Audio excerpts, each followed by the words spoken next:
நண்பர்களுக்கு வணக்கம். நான் உங்கள் இமானுவேல். வருகின்ற ஜூலை மாதம் 17ஆம் தேதி வாக்கில் தமிழக உட்பகுதிகளில் மீண்டும் கணிசமாக வெப்பச்சலன மழையானது அதிகரிப்பதற்கான சாத்தியக்கூறுகள் இருக்கிறது என்பதைப் போலத்தான் கடந்த காணொளிகளில் சில தகவல்களை உங்கள் கூட நான் மேலோட்டமாக பகிர்ந்து கொண்டிருந்தேன். அதை இந்த காணொளியின் வாயிலாகவும் நான் உறுதிப்படுத்திக்க விரும்புகிறேன். இந்த காணொளியில் அதை நான் உறுதிப்படுத்துறதுக்கு காரணம் என்னன்னு நீங்கள் ஒரு கேள்வியை முன்வைக்கலாம். அதற்கு காரணமே இது மாதிரியான கேள்விகள் தான். ஏன்னா நிறைய பேர் என்கிட்ட கேட்டுக்கொண்டிருக்கக்கூடிய கேள்வியே இதுவாக தான் இருக்கிறது. மீண்டும் எப்பொழுது வெப்பச்சலன மழை பதிவாகும் அப்படிங்கிற மாதிரி தான் கேட்குறீங்க. ஸோ அதை நான் ஏற்கனவே சொல்லியிருந்தேன். 16ஆம் தேதி வாக்கில் மேற்கு தொடர்ச்சி மலைப்பகுதிகளிலும் ஓரளவிற்கு மழையானது அதிகரிக்கலாம். அதே போல் உட்பகுதிகளிலும் சில இடங்களில் மழையானது அதிகரிக்கும். அதற்கு பிறகு வரக்கூடிய நாட்களில் அந்த மழையானது கொஞ்சம் கொஞ்சமாக உட்பகுதிகளில் அதிகரிப்பதற்கான அனைத்து சாத்தியக்கூறுகளும் இருக்கிறது. அதே சமயம் மேற்கு தொடர்ச்சி மலைப்பகுதிகளிலும் மழையானது அங்குமிங்குமாக பதிவாகி கொண்டு தான் இருக்கும். குறிப்பாக நீலகிரி மாவட்ட மேற்கு பகுதிகள், கோயம்புத்தூர் மாவட்ட மேற்கு பகுதிகள் எல்லாம் இந்த காலகட்டத்தில் பலனடைய இருக்கிறது. ஓரளவிற்கு மழை பதிவாகும் அப்படிங்கிற மாதிரி எடுத்துக்கோங்க. அதற்கு அடுத்தடுத்து வரக்கூடிய நாட்களில் கண்டிஷன்ஸ் எப்படி சேஞ்ச் ஆகுது அப்படிங்கிறத பொறுத்து தென்மேற்கு பருவக்காற்றின் வீரியமும் அதிகரிக்கலாம். அதற்கும் வாய்ப்புகள் இருக்கிறது. அது என்னங்கிறத நான் அடுத்தடுத்த கேள்விகளுக்கு நான் விளக்கங்கள் வழங்கும்பொழுது உங்கள் கூட பகிர்ந்து கொள்கிறேன். இப்போதைக்கு இந்த நிலவரத்தை நான் ஏன் உறுதிப்படுத்துறேன்னா, அதாவது 17ஆம் தேதி வாக்கில் அதிகரிக்கும் அப்படிங்கிற மாதிரி சொல்லியிருக்கேன். 16ஆம் தேதியே மழையானது சில இடங்களில் கணிசமாக பதிவாக தொடங்கும் அப்படிங்கிறதையும் நான் பதிவு பண்ணியிருக்கிறேன். இப்போ 18ஆம் தேதி என்று பார்த்தீங்கன்னாக்கா அது மேலும் அதிகரிக்கலாம். 19ஆம் தேதி வாக்கில் இன்னுமே உட்பகுதிகளில் பரவலான வெப்பச்சலன மழை பதிவாகுவதற்கான வாய்ப்புகள் எல்லாம் ஏற்படலாம். 20ஆம் தேதியும் பார்த்தீங்கன்னாக்கா வெப்பச்சலன மழைக்கு சாதகமாக தான் இருக்கிறது. 21ஆம் தேதி அப்படிங்கிற மாதிரி நம்ம எடுத்துக்கிட்டா கூட அந்த நேரத்திலும் உட்பகுதிகளில் நிச்சயமாக மழை பதிவாகுவதற்கான வாய்ப்புகள் என்பது உருவாகலாம். இது அனைத்துமே பார்த்தீங்கன்னாக்கா அப்பப்போ நிகழக்கூடிய அந்த சாத்தியக்கூறுகளை அடிப்படையாக கொண்டது தான். இப்போ இந்த விஷயத்தை நான் எப்படி உறுதிப்படுத்துகிறேன்னு நீங்கள் கேட்கலாம். வங்கதேச பகுதிகளில், குறிப்பாக வங்கதேசத்தை ஒட்டி இருக்கக்கூடிய பகுதிகள் மற்றும் வங்கதேச நிலப்பகுதிகளுக்கு மேலே அப்படிங்கிற மாதிரி எடுத்துக்கோங்களேன். அதாவது அந்த அடுக்குன்னு சொல்லுவோம் இல்லையா, பல்வேறு அடுக்கு, பல்வேறு உயரங்களில் அங்கங்கே பார்த்தீங்கன்னா சுழற்சிகள் நிலவி கொண்டு இருக்கிறது. அடுத்த 24 மணி நேரத்திற்குள்ளாக கீழ் அடுக்கிலேயே உங்களுக்கு வடக்கு வங்கக்கடல் பகுதிகளில் வங்கதேசத்திற்கு தெற்கே இருக்கக்கூடிய கடல் பரப்பில் ஒரு சுழற்சி நிலவுவதற்கான அனைத்து சாத்தியக்கூறுகளும் இருக்கிறது. அந்த சுழற்சி அதற்கு பின்னர் 15ஆம் தேதி அன்று இரவு அல்லது 16ஆம் தேதி வாக்கில் வங்கதேசம் மற்றும் அதனை ஒட்டியிருக்கக்கூடிய மேற்கு வங்க பகுதிகளின் வழியாக நிலப்பகுதிகளுக்குள்ளாக ஊடுருவி அதன் பிறகு நகர்ந்து செல்ல முற்படும். இந்த காலகட்டத்தில் நாட்டினுடைய வடகிழக்கு இந்திய பகுதிகள் அதிக அளவிலான மழைப்பொழிவை பெறுவதற்கான அனைத்து அமைப்புகளும் இருக்கிறது. ஒருவேளை அது மேற்கு வங்கத்திலோ அல்லது வங்கதேசத்திலோ வலுவிழந்து போகக்கூடிய பட்சத்தில், ஏன்னா நமக்கு அதற்கு மேலே இமயமலை இருக்குது, அது உங்களுக்கு தெரியாது கிடையாது. அது உயர் அழுத்தத்தின் மொத்த உருவம். அப்போ ஒரு குறைந்த அழுத்தம் அந்த மாதிரியான ஒரு நகர்வை எடுக்கிறது. அதற்கு வேறு திசையில் நகர்வதற்கான வாய்ப்புகளும் இல்லை. அப்படிங்கும் போது அது வலுவிழப்பதற்கான ஒரு கண்டிஷன்ஸ் ஏற்படுதுன்னா, அதனால் வடகிழக்கு இந்திய பகுதிகள் அதிக அளவிலான மழைப்பொழிவை பெறுவதற்கு அனைத்து வாய்ப்புகளும் இருக்கிறது. அசாம் மாதிரியான மாநிலங்களில் எல்லாம் கனமழையானது பதிவாகலாம். அதே போல தான் பீகார், மேற்கு வங்கம் போன்ற மாநிலங்களும் இந்த காலகட்டத்தில் அதிக மழைப்பொழிவை பெறுவதற்கு வாய்ப்புகள் என்பது உண்டு. அதே போல தான் உத்தரப்பிரதேசமும் இமயமலை அடிவார பகுதிகளும் அடுத்தடுத்து வரக்கூடிய நாட்களில் பலனடைய இருக்கிறது. அதே போல் வட இந்திய பகுதிகளும் இந்த காலகட்டத்தில் பலனடையும். ஏன்னா நம்மளுடைய தென்மேற்கு பருவமழைக்கு முந்தைய கணிப்புகள் என்ன சொல்லியிருந்தது என்றால், வட இந்தியாவில் பெரிய அளவிற்கு மழை இருக்காது அப்படிங்கிற மாதிரி சொல்லியிருந்தது. இப்பொழுது நடந்து கொண்டு இருக்கக்கூடிய அந்த நிகழ்வுகள் என்பது அதற்கு நேர்மாறாக இருக்கிறது என்பதை நீங்களே பார்த்து கொண்டு இருக்கிறீங்க. இதை நான் தான் சொல்லி தெரியணும் அப்படிங்கிற அந்த அவசியமே கிடையாது. இயற்கையை நீங்கள் ஃபாலோ பண்ணணும்னாக்கா நீங்கள் கண்டினியூஸாக ஃபாலோ பண்ணிட்டு தான் இருக்கணும். ஒரு மாதத்துக்கு முன்னாடியே அந்த கணிப்பு அந்த மாதிரியெல்லாம் இப்படி காட்டுது, அதனால் இப்படி தான் நடக்க போகுது அப்படிங்கிற அந்த கன்க்ளூஷனுக்கு முழுசாக நம்மளால் வரவே முடியாது. இப்பொழுது நிகழ்ந்து கொண்டு இருக்கக்கூடிய அனைத்து விஷயங்களையும் நம்ம பார்க்கும் பொழுது நமக்கு இது தெளிவாக புரியுது. இப்போ சில கணிப்புகள் வெளியாகி கொண்டு இருக்கிறது, அதனால் எங்களை கொஞ்சம் வருத்தமாக இருக்குது அப்படிங்கிற மாதிரி கூட கடந்த காணொலியினுடைய கருத்துரை பகுதியில் நிறைய நண்பர்கள் கேட்டிருந்தீங்க. அவர்கள் அனைவருக்குமே நான் சொன்னது ஒன்று தான், நீட்டிக்கப்பட்ட கால அளவிலான கணிப்புகளில் பெரிய அளவுக்கு நம்பிக்கையெல்லாம் வைக்காதீங்க அப்படிங்கிற மாதிரி. அதை நான் மீண்டும் மீண்டும் சொல்ல விரும்பலை, நீங்களாவே அதை அண்டர்ஸ்டாண்ட் பண்ணிக்கோங்க. இப்போ என்ன நிலவரம்னு கேட்டிங்கன்னாக்கா, இப்போ பெரிய அளவிற்கு மழை பதிவாகி இருக்காது என்பது உங்களுக்கே தெரிந்திருக்கும். அதை நான் சொல்லி தான் தெரியணும் அப்படிங்கிற மாதிரி கிடையாது. அங்குமிங்குமாக ஒரு சில இடங்களில் மழையானது பதிவாகி இருக்கிறது. சேலம் மாவட்டத்தில் சர்க்கார் வாழப்பாடி அப்படிங்கிற மாதிரியான ஒரு பகுதியில் 5 மில்லிமீட்டர் அளவு மழை பதிவாக இருப்பதாக நமக்கு தகவல்கள் கிடைக்க வந்திருக்கிறது. அதே போல் நடுவாலூர் அங்கே 3 மில்லிமீட்டர். இது திருச்சிராப்பள்ளி மாவட்ட பகுதி. சென்னை மாநகரில் ஆலந்தூர் பகுதியில் 2 மில்லிமீட்டர் அப்படிங்கிற மாதிரி காட்டுது. உண்மையிலே அங்கே மழை கிழ பதிவானிச்சாங்கிறத அந்த பகுதி நண்பர்கள் தான் சொல்லணும். 2 மில்லிமீட்டர் என்பது குறைவான அளவு மழை தான். அதாவது சாரல் தூரல் மாதிரி பதிவாகி இருக்கும் போல. விருவீடு திண்டுக்கல் மாவட்டம் 2 மில்லிமீட்டர். 7 தேசம் கன்னியாகுமரி மாவட்டம். 7 தேசமோ ஸோ கன்னியாகுமரி மாவட்டத்தில் 0.8 மில்லிமீட்டர். நார்த்தமலை புதுக்கோட்டை மாவட்டம் 0.8 மில்லிமீட்டர், பானவரம் ராணிப்பேட்டை மாவட்டம் 0.6 மில்லிமீட்டர். நான் ஏற்கனவே சொல்லியிருந்தேன் 0.8 மில்லிமீட்டருக்கு கீழே படிக்கிறதே அந்த மழைக்கே அவமானம் அப்படிங்கிற மாதிரி.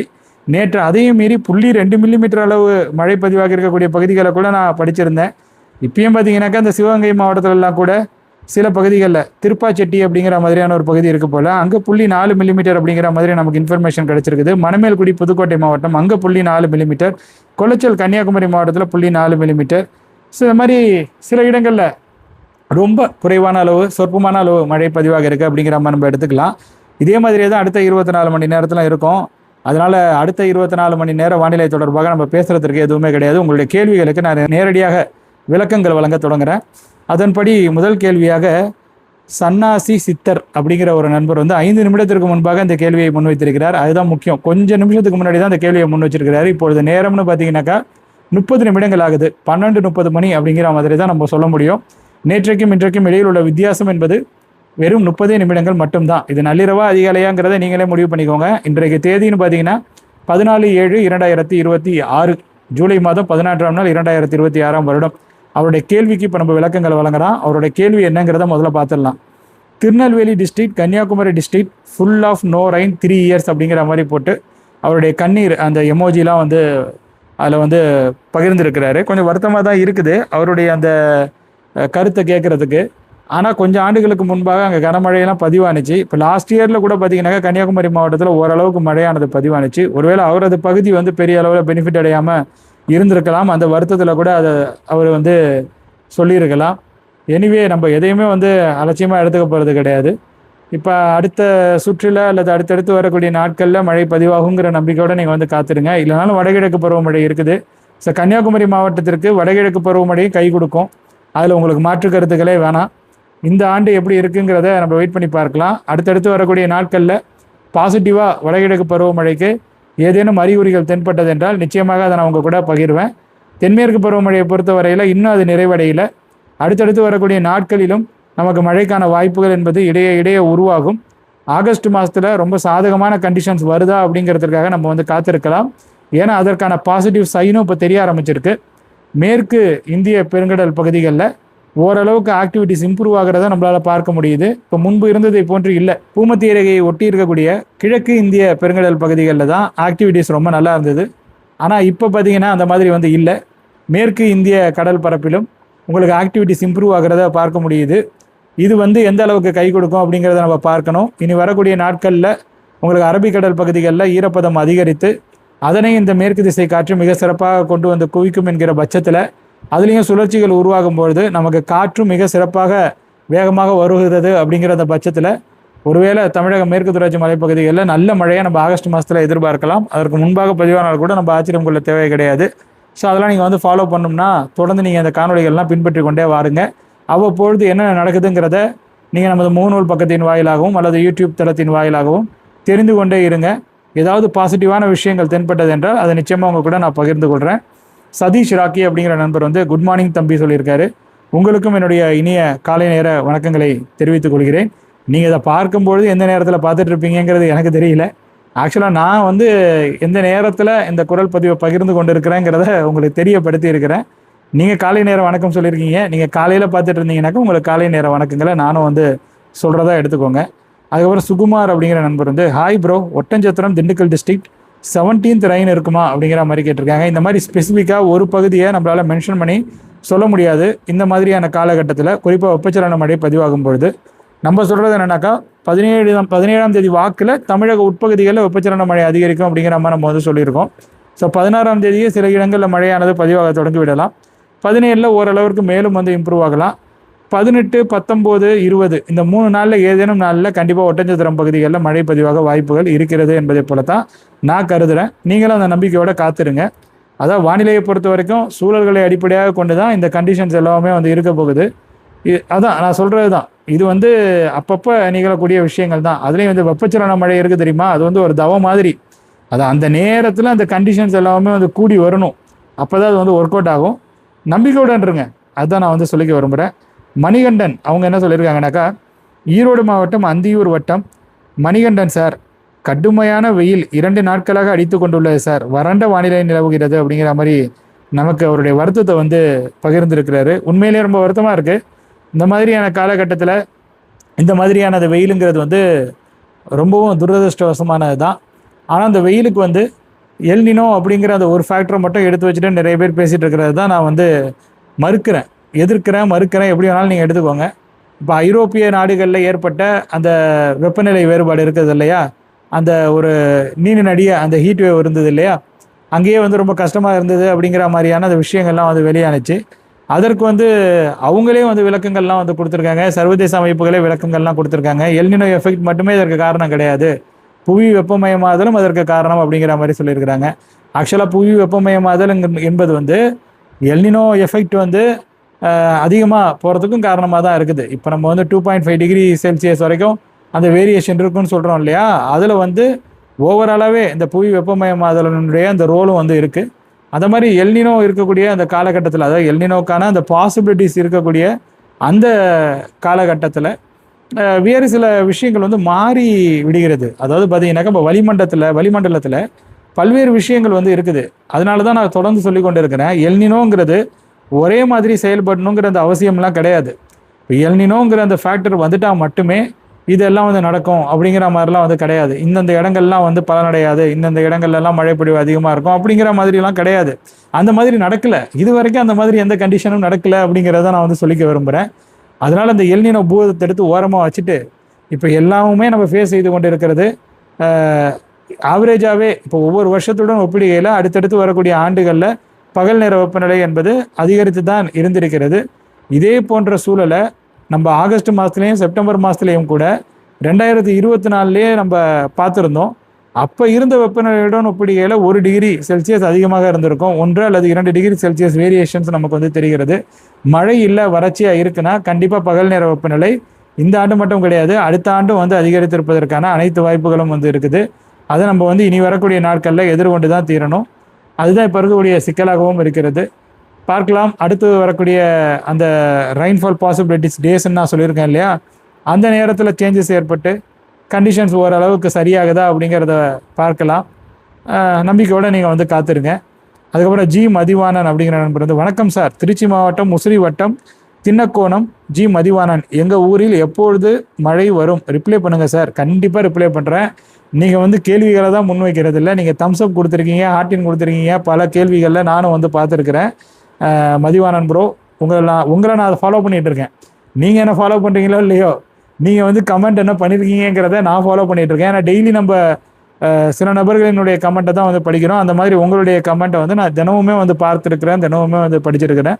ஸோ திருச்சி மாவட்டத்தை பொறுத்த வரைக்கும், முசிறி வட்டத்தை பொறுத்த வரைக்கும் 17ஆம் தேதிக்கு பிறகு வரக்கூடிய நாட்களில் சில நாட்கள் மழை பதிவாகுவதற்கான வாய்ப்புகள் என்பது இருக்கலாம். நான் சொன்ன மாதிரி தான், எல்லா நாளும் தொடர்ச்சியாக மழை பதிவாகணும் அப்படிங்கிற மாதிரிலாம் கிடையாது. பட் கண்டிஷன்ஸ் அந்த காலகட்டத்தில் ஃபேவரபுளாக இருக்குது. சூழல்கள் இதே மாதிரி தொடர்கிற பட்சத்தில் நம்ம மழையை வந்து எதிர்பார்க்கலாம் அடுத்த சுற்று வெப்பச்சலன மழை காலகட்டத்தில்.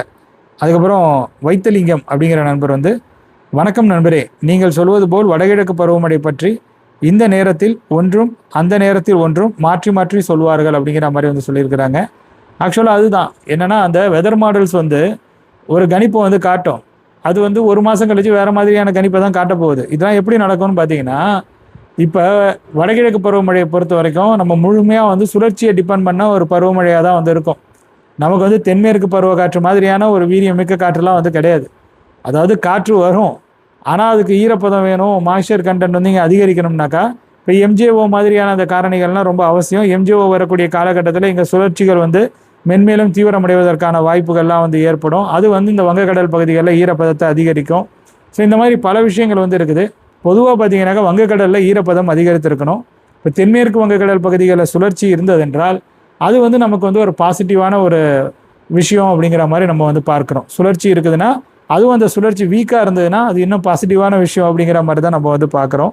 ஸோ அந்த மாதிரியான நேரத்தில் சுழற்சி வீரியமடைந்து இப்போ ஒரு ப்ரெடிக்ஷன் எடுக்குதுன்னு வச்சுப்போமே, இப்போ பக்கத்தில் இருக்கிற நாட்கள்லேயே, இப்போ உதாரணத்துக்கு இப்போ பார்த்தீங்கன்னா இப்போ ஒரு வாரத்திற்குள்ளாக நடக்கக்கூடிய அந்த விஷயங்கள்லேயே 1008 முரண்பாடுகள் இருக்கும். இன்றைக்கி ஒன்று காட்டும், நாளைக்கு ஒன்று காட்டும். லாங் ரேஞ்சில் பண்ணும்போது அது என்ன எடுத்துக்கோனாக்கா, ஒரு சுழற்சி உருவாகுது, அது வீக்கராக வருது அப்படிங்கிற மாதிரியான ஒரு பாசிபிலிட்டியை எடுத்து வைக்கும். பாசிபிலிட்டினா அதை ஒரு கணிப்பாக அது வந்து எடுத்து வைக்குதுன்னா, அந்த நேரத்தில் அதிகமான அளவு மழை வடகடலோர மாவட்டங்களில் பதிவாகுவதாக அது கணக்கில் எடுத்துக்கொள்ளும். அதே அடுத்த கணிப்புல அடுத்த ஓட்டத்தின் பொழுது அது வந்து ஒருவேளை அங்கேயே வீரியம் அடைஞ்சி அது வேற எங்கேயாவது போகுதுன்னு எடுத்துட்டுனா அது ஒடிசாவுக்கோ மேற்கு வங்கத்துக்கோ அதிக அளவிலான மழைப்பொழிவு இருப்பதை போன்று காட்டும். அப்போ அந்த ஒரு சுழற்சியில் இருக்கக்கூடிய டிஃப்ரென்ஸை அது இப்படி நான் உங்களுக்கு எக்ஸாம்பிளுக்காக சொல்கிறேன். இது இப்படி தான் வந்து அந்த வடகிழக்கு பருவமழைக்கு முழுமைக்குமே அப்படிங்கிற மாதிரி கிடையாது. எக்ஸாம்பிளுக்காக இந்த விஷயத்தை உங்களுக்கு நான் சொல்லிக்க விரும்புகிறேன். இந்த மாதிரி ஒரு சுழற்சியினுடைய நகர்வு அதில் அது எப்படி கணிக்குது அப்படிங்கிறத பொறுத்து அந்த மழை அளவுகளும் மாறும். அப்போ இது நீங்கள் லாங் ரேஞ்சில் அந்த ப்ரெடிக்ஷனுக்கு உள்ளாக்கும் பொழுது இந்த மாதிரியான அந்த பிரச்சனைகள்லாம் இருக்கிறது. அதில் அக்யூரசி கம்மி அப்படிங்கிறது தான் நான் தொடர்ச்சியாக சொல்லி கொண்டு வரேன். அதனால வந்து அந்த மாதிரிகளை பார்த்து சொல்கிறவங்களுக்கு தான் அந்த சிக்கல் வந்து வரும். வெதர் மாடல்ஸ் அது ஒரு மிஷின் தான், அதுக்கு உணர்வு கிடையாது. மக்களுடைய அந்த உணர்வை பற்றி அதுக்கு எதுவுமே தெரியாது. அதை பொறுத்த வரைக்கும் அதுக்கு நீங்கள் என்ன கொடுக்குறீங்களோ அதை ப்ராசஸ் பண்ணி அது ஒரு அவுட்புட்டாக கொடுத்துரும். பட் மனிதர்களாகிய நாம் வந்து மக்களுடைய உணர்வை புரிந்து கொண்டவர்களாக இருக்க வேண்டும். மக்கள் எதற்காக எத்தனையோ பிளாட்ஃபார்ம் இருக்குது, ஒரு மாஸ் கமர்ஷியல் மீடியா இருக்குது. நான் இப்போ சொல்லும் போதே சொல்லிட்டேன், அது மாஸ் கமர்ஷியல் மீடியா. கமர்ஷியலாக மக்கள்கிட்ட எவ்வளோ விஷயங்களை கொண்டு போய் சேர்க்க முடியுங்கிறத அது வந்து தொடர்ந்து செஞ்சு கொண்டே இருக்கும். அதே போல் வானிலை ஆய்வு மையம் இருக்கிறது, இந்தியாவினுடைய தலை சிறந்த அமைப்பு. ஏன் இன்னும் சொல்லப்போனால் ஏசியாவினுடைய ஒரு முக்கியமான அமைப்பு. அது அதிகமான பணத்தை முதலீடு செய்து பல வகையான தொழில்நுட்பங்களை அவர்கள் வந்து வைத்திருக்கிறார்கள். அதில் நான் வந்து மாற்று கருத்துக்கள்லாம் சொல்ல. இப்போ காரைக்காலில் இருக்கிற அந்த டாப்ளர் வெதர் ரேடார் ஸ்டேஷனை ஒரு தனி மனிதனால் உருவாக்க முடியுமான்னு கேட்டிங்கனாக்கா அதற்கு வாய்ப்புகள் ரொம்ப கம்மி. அங்கே வந்து டேட்டா தான் அதிகமாக கலெக்ட் பண்ணிகிட்டு இருக்காங்க. பட் அந்த டேட்டா கலெக்ட் பண்ணக்கூடிய அந்த எக்யூப்மெண்ட்ஸை கூட ஒரு தனி மனிதன் வாங்கி வைக்க முடியுமா அப்படின்னு கேட்டிங்கனாக்கா அதற்கு வந்து பாசிபிலிட்டி ரொம்ப ரொம்ப கம்மி. இன்னும் சொல்லப்போனால் ஒரு தனியார் இதை செய்ய முடியுமானாக்கா அதற்கு கவர்மெண்ட்டோட பர்மிஷனும் வேணும். ஏன்னா இதெல்லாம் வந்து ரேடார், இதெல்லாம் வந்து எப்படி சொல்கிறது, ஒரு மிலிட்ரி விஷயங்களும் தொடர்புடையது, நாட்டின் பாதுகாப்பு விஷயங்களும் தொடர்புடையது. அதனால் வந்து இது எல்லாத்தையும் வந்து ஓப்பனாக எல்லாருக்கும் வந்து பர்மிஷன் கொடுத்து செய்ய முடியாத ஒரு விஷயமாக இருக்கிறது.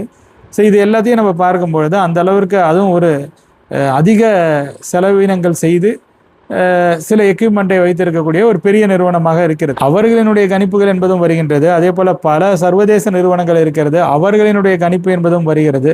இவைகள் அனைத்தையும் கடந்து ஒரு சாதாரண ஒரு மனிதன் என்னை போன்று ஒருவர் பேசி கொண்டிருக்கிறார், அதனை வந்து மக்கள் ஃபாலோ பண்ணுறாங்கனாக்கா அவங்க எதற்காக வந்து ஃபாலோ பண்ணுறாங்க? நம்முடைய உணர்வை புரிந்து கொண்டவர் அப்படிங்கிற அந்த அடிப்படையில் தான். நமக்கு எப்படி இவர் வந்து சொல்கிறார் அப்படிங்கிறத தெரிஞ்சுக்கிறதுக்காக தான் அவங்க வந்து பார்க்குறாங்க. அப்படி இருக்கும்போது மிஷின் சொல்கிறதே நம்ம சொல்கிறதுக்கு அவங்க மிஷின் சொல்கிறதே பார்த்துட்டு போயிடலாமா அப்படிங்கிறது தான் நான் கேட்கக்கூடிய கேள்வியாக இருக்குது. ஏன்னா ஏதாவது நடக்க போகுதுன்னு சொன்னால் தானே அது அதிக பேருக்கு ஷேர் பண்ணுவாங்க. அது ஏதாவது அதிர்ச்சியாக காட்டும். பிரச்சனைன்னு வந்ததுனாக்கா நான் இதை சொன்னேன்னா இதை பாருங்கள் அந்த வெதர் மாடல் சொல்லுதுன்ட்டு அது மேலே பழிய தூக்கி போட்டு போயிடலாம். ஸோ அந்த மாதிரி தான் நடந்துகிட்ருக்கு. ஸோ இது வந்து ஒரு வியாபார யுக்தியாக கையாளப்படுகிறது. அதுதான் வருத்தமாக இருக்கிறது. சொல்வதற்கு ஒன்றுமில்லை, இது இப்படி தான் போகும். இதுலேருந்து நம்ம எப்படி தற்காத்துக்கிறதுங்கிறத பற்றி மட்டும்தான் நம்ம இங்கே யோசிக்க வேண்டியதாக இருக்குது. SSMK அப்படிங்கிற ஐடியிலேருந்து விழுப்புரம் மாவட்டம் செஞ்சி வட்டம் அடுத்த ஒரு வார வானிலை நெல் அறுவடை செய்ய வேண்டும் அப்படிங்கிற மாதிரி வந்து கேட்டிருக்காங்க. ஆக்சுவலாக நான் சொன்ன மாதிரி தான் 16ஆம் தேதி வரைக்குமே பார்த்தீங்கன்னா பெரிய அளவிற்கான மழை வாய்ப்புகள் என்பது வந்து கிடையாது. ஆனால் வந்து 17ஆம் தேதி வாக்கில் அல்லது அதற்கு பிறகு வரக்கூடிய நாட்களில் சில நாட்கள் மழையானது பதிவாகலாம். அதுவும் பார்த்திங்கன்னா மாலை இரவு நேரத்தில் தான் பதிவாக வாய்ப்புகள் என்பது இருக்கும். அதனால் அதற்கு தகுந்த மாதிரி உங்களுடைய திட்டமிடல்களை நீங்கள் திட்டமிட்டு வைத்துக் கொள்ளுங்கள். விஜயகுமார் அப்படிங்கிற அந்த நண்பர் வந்து இனிய இரவு வணக்கம் ஐயா, வரும் 17ஆம் தேதி வெப்பச்சலன மழை கிடைக்குமா, நன்றிங்க அப்படிங்கிற மாதிரி வந்து கேட்டிருக்காங்க. நம்பிக்கையோடு காத்திருப்போம், கிடைச்சா அதை மகிழ்ச்சியோட வரவேற்போம். அந்த மாதிரியான நிலை தான் இருக்குது. அதுவும் நீங்கள் இருக்கக்கூடிய பகுதி அன்னூருக்கு அருகாமையில் இருக்கக்கூடிய ஒரு பகுதி. அது வந்து கொஞ்சம் டிப்பிக்கலான ஏரியா. நான் ஒவ்வொரு முறையும் சொல்லிட்டு தான் இருக்கேன். சில நேரங்களில் அந்த பகுதிகளில் மழையும் பதிவாகுது. அது எனக்கு மகிழ்ச்சி தான். அதே போன்று நம்பிக்கையோடு நீங்கள் காத்துருங்க அப்படிங்கிறத நான் சொல்லிக்க வரேன். ஆனந்தன் 3911 அப்படிங்கிற அந்த ஐடியிலேருந்து மிதமான வெப்பம் விட்டு விட்டு தென்மேற்கு பருவக்காற்று, இதமான காற்று, பாசிட்டிவ் ஐஓடி மறுநாள் அமைய உள்ளது என்று ஜப்பான் வானிலை மையம் கூறியதாக தகவல்கள் வருகிறது. இதனால் நம் இந்திய பெருங்கடல் பகுதியில் தென்மேற்கு பருவமழை தென் மாநிலங்களுக்கு வரும் மாதங்களில் நல்ல மழை கிடைக்கும் என்று கூறுவது உண்மையா அப்படிங்கிற மாதிரி கேட்டிருக்காங்க. ஆக்சுவலாக பாசிட்டிவ் ஐஓடிக்கான கண்டிஷன்ஸ் தான் இருக்குது. அதுதான் நான் சொல்லியிருந்தேன். மேற்கு இந்திய பெருங்கடல் பகுதிகளில் உங்களுக்கு கண்டிஷன்ஸ் வந்து இம்ப்ரூவ் ஆகிறத பார்க்க முடியுது அப்படிங்கிற மாதிரி நான் காணொலியை பேசி கொண்டிருக்கும் போது கொஞ்ச நேரத்துக்கு முன்பாக பகிர்ந்திருந்தேன்.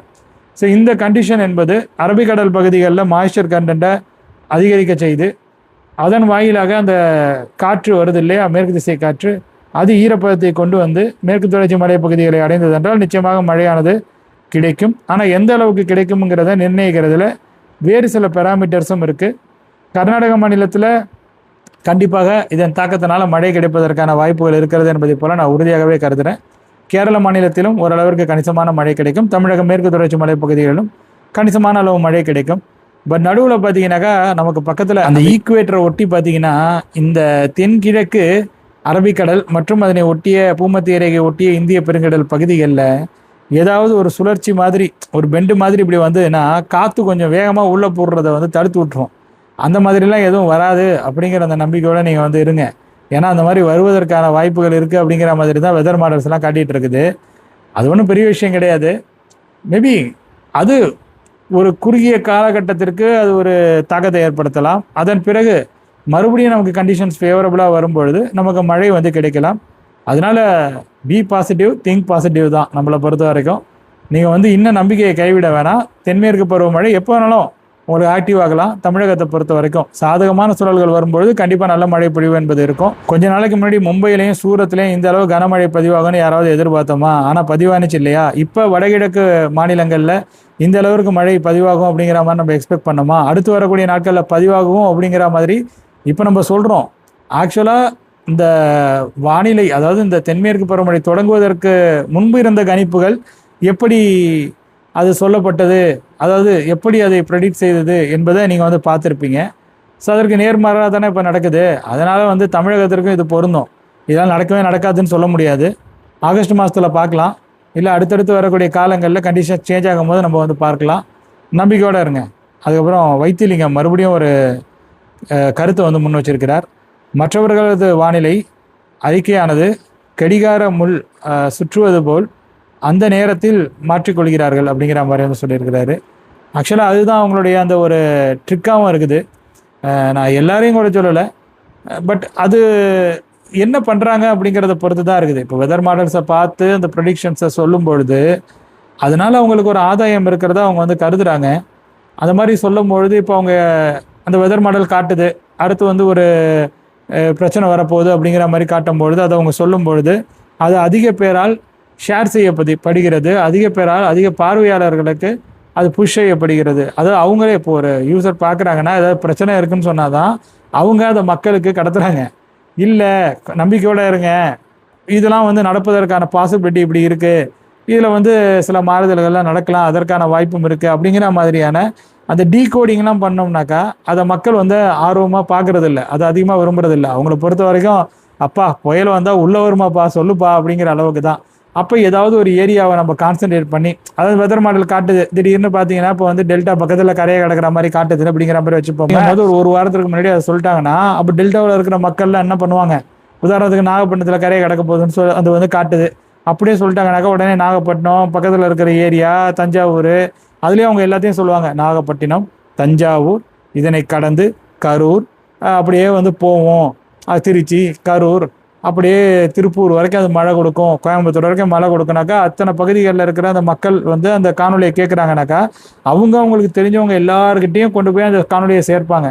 அந்த காணொலியை சேர்க்க அதை வந்து சொல்கிறது நடக்குதோ இல்லையோ அது நிறைய பேர்கிட்ட போய் சென்றடைஞ்சிடுது. ஸோ அதுதான் அதில் டாக்டிக்ஸாக இருக்கும்.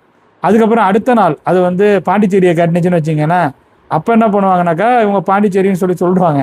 உடனே பாண்டிச்சேரியில் இருக்கிறவங்கன்னா ஐயோ நம்மளை நோக்கி தான் வருமானுட்டு அவங்க நிறைய பேர்ட்ட கொண்டு போய் கடத்துவாங்க. அதுக்கப்புறம் விழுப்புரம், பாண்டிச்சேரி உள்ளே வந்து விழுப்புரம் வந்து திருவண்ணாமலை வந்து அது அப்படியே போகும் அப்படிங்கிற மாதிரி சொல்கிறது. ஸோ இதை நான் எதுக்கு சொல்கிறேன்னா இது எல்லாம் அவங்களுக்கு வந்து ஒரு பயனை கொடுத்துருக்கு அப்படிங்கிற மாதிரி அவங்க நினைக்கிறாங்க. இதுக்கு முன்னாடி நான் அது மாதிரிலாம் பண்ணிட்டு இருந்தேன் அப்படிங்கிற மாதிரி அவங்கள யோசிச்சுக்கிறாங்க. இதுக்கு முன்னாடியே நம்ம அப்படி தானே பண்ணிட்டு இருந்தோம், அதனால தானே நமக்கு நிறைய ஃபாலோவர்ஸ் வந்தாங்க, நமக்கு நிறைய ஆடியன்ஸ் வந்திருக்காங்க, நம்மளை நிறைய பேர் வந்து நம்ம பேசுகிறத கேட்குறாங்க, நம்ம நிறைய பேருக்கு ரீச் ஆகிறோம், அதனால நம்ம இதையே சொல்லிக்கிட்டே இருப்போம், இனிமேலும் அவங்க வந்து கண்டிப்பாக வந்து வருவாங்க அப்படிங்கிற மாதிரி அவங்க வந்து நினச்சிருக்கலாம். அதனால அவங்க அதே மாதிரியே பண்ணிக்கிட்டே இருக்கலாம். பட் நான் சொல்கிறது என்னன்னாக்கா காலம் மாறுது, இது வந்து தொடர்ந்து வந்து இதே மாதிரியே போயிட்டு இருக்க போகிறது கிடையாது. அப்போ நமக்கு தேவை என்ன? ஒரு விஷயம் வந்து வெதர் மாடல் காட்டுதுன்னா அதில் என்ன பாசிபிலிட்டி, அது ஏன் காட்டுது, அதில் ஏதாவது மாறுதல் நடக்க வாய்ப்பு இருக்கா அப்படிங்கிறத பற்றி மட்டும்தான் நம்ம வந்து யோசிக்கணும். ஒருவேளை அதில் மாறுதல்கள் நடந்தால் என்ன நடக்கும், இல்லை வேறு மாதிரி இது வந்து அமைவதற்கான வாய்ப்புகள்லாம் வந்து இருக்கா அப்படிங்கிறதெல்லாம் கொஞ்சம் டீட்டெயில்டாக அனலைஸ் பண்ணி அதுக்கு தகுந்த மாதிரியான அந்த விஷயங்கள்லாம் நம்ம வந்து மக்கள்கிட்ட கொண்டு போய் சேர்த்தோம்னாக்கா நிச்சயமாக அது மக்களுக்கு யூஸ்ஃபுல்லாக இருக்கும். அந்த வெதர் மாடல்ஸ் அது பாட்டுக்கே ஏதாவது ஒரு ப்ரெடிக்ஷனை சொல்லும், அது சொல்கிற அந்த விஷயங்கள்லாம் வந்து வேறு.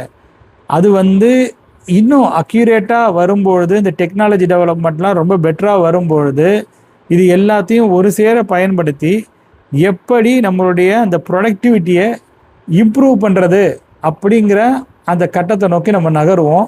இது வரைக்கும் அதற்கான அந்த பாசிபிலிட்டி வந்ததாக நான் கருதலை. ஏன்னா வெதர் மாடல்ஸ்லேயும் அக்யூரசி இல்லை. அண்ட் ரெண்டாவது அதுக்கு கொடுக்கக்கூடிய அந்த ஃபீட்பேக் அண்ட் அல்காரிதம் இருக்கு இல்லையா, அந்த அல்காரிதத்தில் சேஞ்சஸ் வந்து நிறைய கொண்டுட்டு வர வேண்டியது இருக்குது அப்படிங்கிற மாதிரி நான் கருதுகிறேன். அவைகள் அனைத்துமே நம்முடைய நிலப்பரப்பிற்கு ஏதுவானதாக தயாரிக்கப்படலை அப்படிங்கிறது என்னுடைய கருத்து. அதுக்கு என்ன பண்ணணுன்னாக்கா நிறைய பேரோட ஃபீட்பேக்கை வாங்கணும். அவங்களுக்குன்னு பார்த்த நாலேஜுன்னு ஒன்று இருக்கும்.